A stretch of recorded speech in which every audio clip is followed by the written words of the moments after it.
Hello అండి. ఈరోజు నా వీడియో చూసే ముందు లైక్ చేసి షేర్ చేసి సబ్స్క్రైబ్ చేయండి ఫ్రెండ్స్.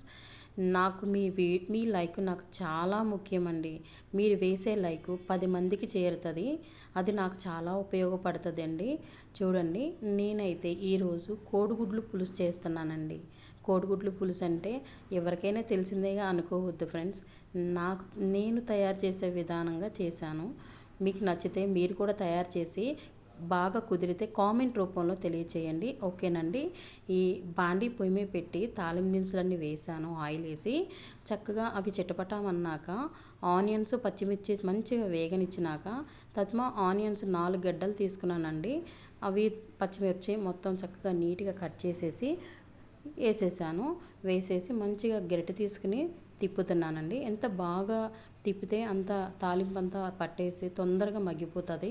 లేకపోతే ఒక పక్కన పచ్చిగా ఒక పక్కన అంతా ఉడికిపోయినట్టుగా ఉంటాయి ఆనియన్స్. మంచిగా టర్న్ తీయండి. తర్వాత ఏమో సాల్ట్ వేసానండి, నాకు తగ్గట్టుగా. అంటే మా ఇంట్లో ఎంతైతే సాల్ట్ తింటామో అంతే వేసుకోండి మీరు కూడా. మా ఇంట్లో అయితే ఇంతే నేను వేసుకున్నాను, నాకు సరిపోతుంది. నెక్స్ట్ పసుపు మాత్రం నేను ఎక్కువ యూజ్ చేస్తానండి కర్రీస్లోకి. ఒక అర స్పూన్ అయితే మాత్రం పసుపు వేసేసాను. నెక్స్ట్ స్పూన్నర మాత్రం గుంటూరు మిర్చి కారపొడి వేసాను. చూడండి, మంచి కలయి తిప్పండి.